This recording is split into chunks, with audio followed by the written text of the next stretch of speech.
Give people some background on you guys. I mean, y'all don't have to do too much explaining, but give the people some background about who y'all are, where y'all come No, basically, man, just some down there guys, man. Raised in the Sunnyside Third Ward area. Saying we went to Jack Yates High, so Third Ward High in the house. You know, just a group that always wanted to support our city and put our city on the map. That's why we called ourselves HTown. And we grew up in the projects of the missionary. Me and G.I. both. That's really how it all started with us going to Jack Yates and living in the same apartment complex, the same projects. And, that is a little quick for me, but we were one of the ones that made it out the projects. You know what I'm saying? But all those guys that back in the missionary and JY, hey, we just want to say what's up to them. How was the transition from knocking the boots till now? Like, what happened in between? Like, what was the transition like as a group? Well, the transition from here to now, one of the things, the industry changed. It got really political. Some of the people kind of tried to, abandon the R&B music. You know what I'm saying? From back in my day when we did Knock of the Boots, it was all about R&B. And things weren't so political. It was all about if your song is great and good, they're gonna play it. But now these days, if it's not the political end of it, right? If it's not that payola, then hey, some of them might be like, hey, I can't, you know what I'm saying? So it's real political today, but that's the transition. It just was hard from us, coming now and then the state of R&B what it's in right now. So that's why we decided to try to come back with the original sound of H-Town. You notice the new single, it sounds like H-Town with a new millennium twist of 2014. So we just basically trying to bring it back. We're trying to force it back down everybody's throat, get the garbage out their mind, and bring some real R&B back. That's what we're trying to do. How do you feel about being from Houston? How do you feel about where R&B is in Houston? It's not really a lot of R&B in Houston. You know what I'm saying? You gotta think. It's still to this day. You got H-Town, which was one of the first R&B groups to sell a million records out this city. Then you have, the Destiny Child, and you have Ideal. But since then, that's really about it. I really heard a lot of R&B that's on a national scale from Houston, Texas. So what advice could you give R&B artists?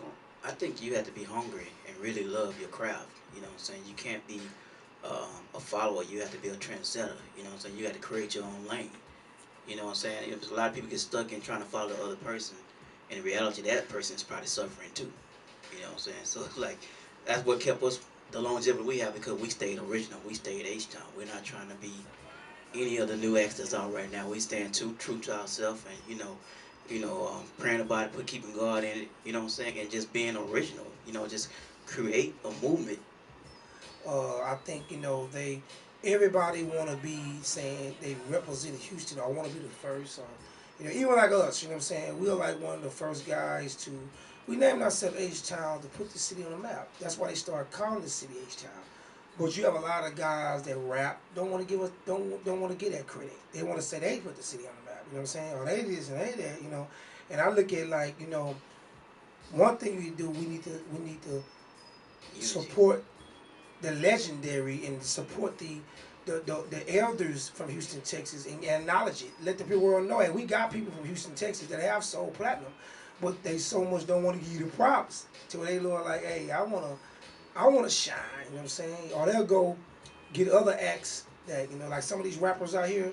They'll go get somebody else a single hook, and you got the legendary group H-Town right here, and nobody calling us to single hook. Nobody.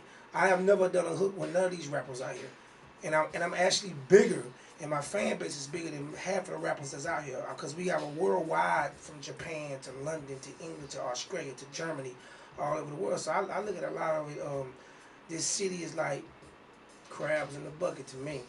You know what I'm saying? I mean, that's me. That's my personal opinion. I just think a lot of these acts, man, we need to unify Houston, Texas. Yeah. That's why Atlanta and some of these acts, they stick together. We don't stick together. You got this rapper fighting against this rapper. We all represent Houston. So if you united and join it together and say, man, we as one, the city will be more on the map. I can't do no better promotion than naming my group H-Town.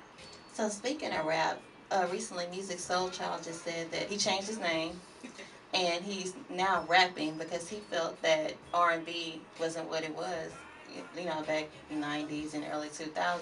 So he felt like he had to conform and become a rapper. This is words. Do you guys kind of feel the same way, or how hard was you to stick with that original sound? You always have your fan base is still there. It hasn't went anywhere. I mean, you know, you listen to radio and the political side of it, it throws a smoke screen over everything that's really going on in the world. You know what I'm saying? Real R&B is still alive. You just don't hear it a lot on the radio, but it's still alive in the streets.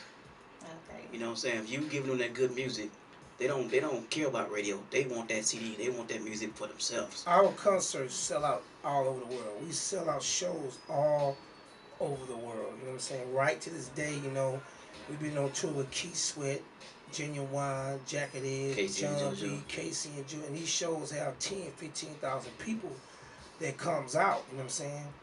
And a lot of the rappers that they have this thing in their mind. They think we can't do it again, or they just think we not there.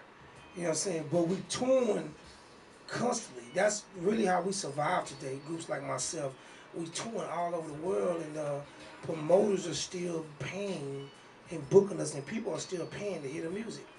With the new singles, is this just something you guys trying out to see if you still want to do it, or is it a project in the works? Is it already out, or? Yeah, it's on iTunes right now. You can get green light right now on iTunes. Okay. Is there a whole album? Yeah, the whole album will be out. It's called the new album is called Child Support.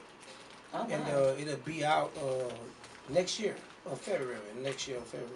It's a major comeback. You know, we're doing it in a big way. We're not really holding back on this project. You know, me and G.I., we the executive producers of this project, and we trying to come back, bring some R&B music back to the world. Yeah, but we gotta clarify something. We've never left. We've been touring for the past 20 years. Yeah, that's right. You know what I'm saying? So we've never stopped touring. Yeah. So yeah. Wow. So to be touring, still touring today, is a blessing in itself. That's true. 20 years. Yeah.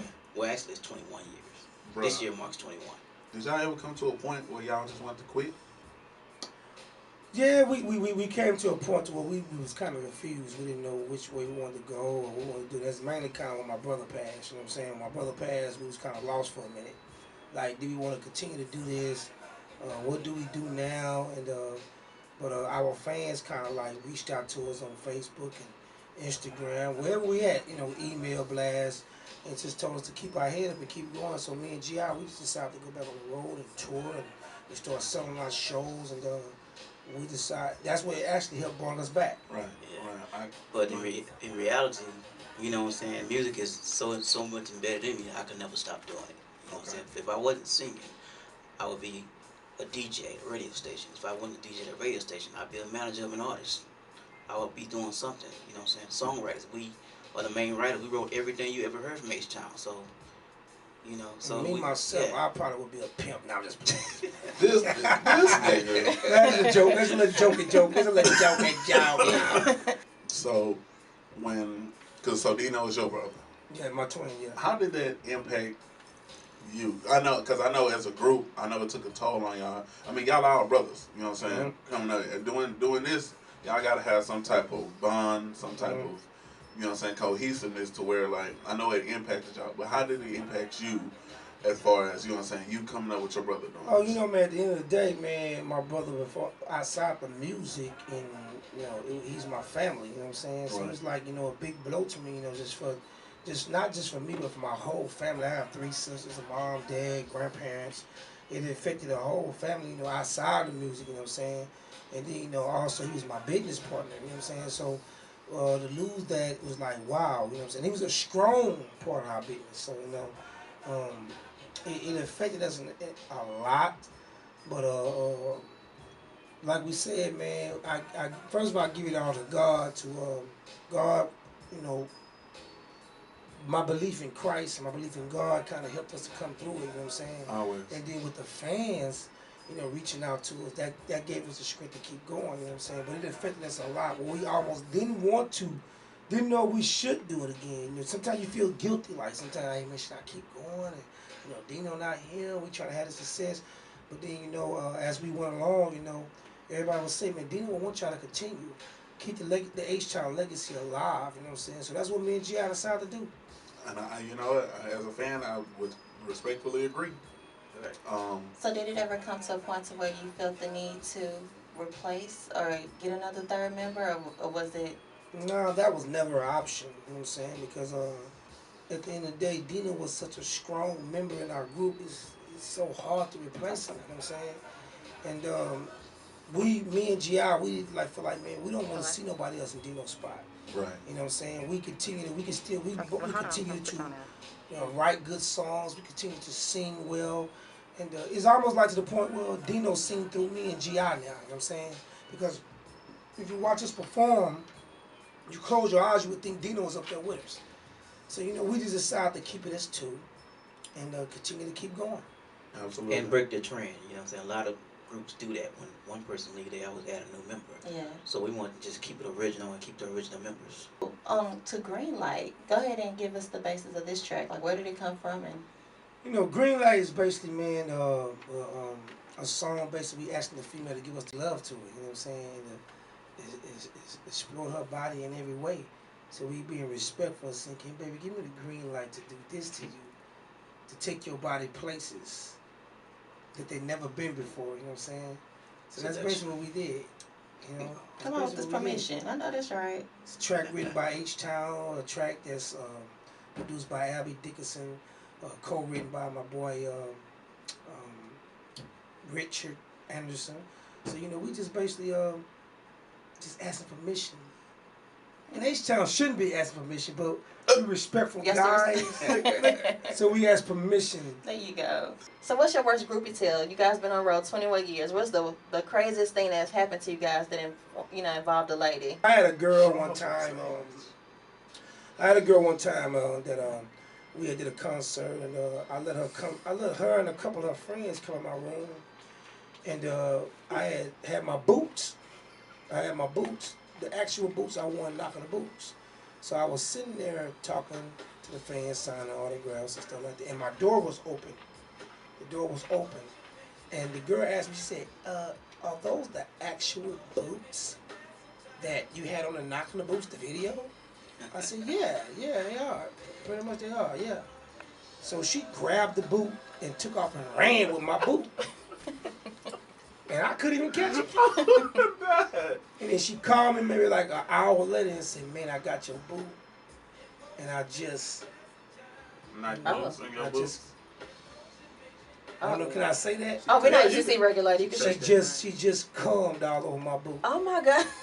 And I told her, I said, well, what you need to do, go wash my boot and bring my damn boot back.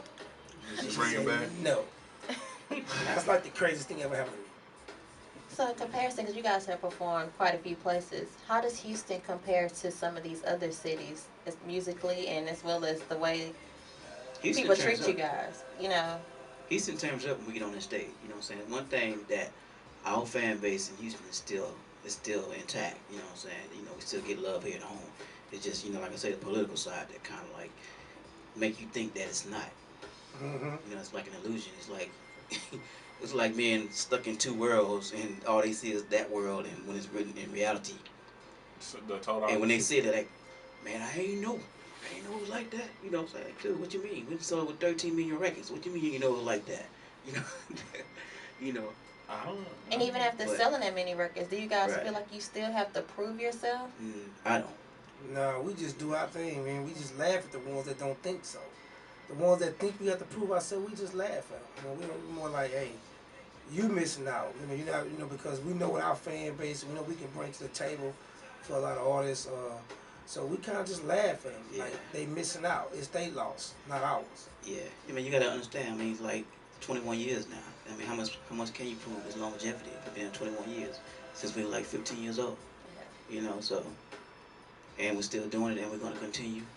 Keep the H-Town legacy alive, and we venturing off now. We're gonna be bringing out some talent as well. So get ready for a whole lot of things, movies, books. There's a lot of stuff in store.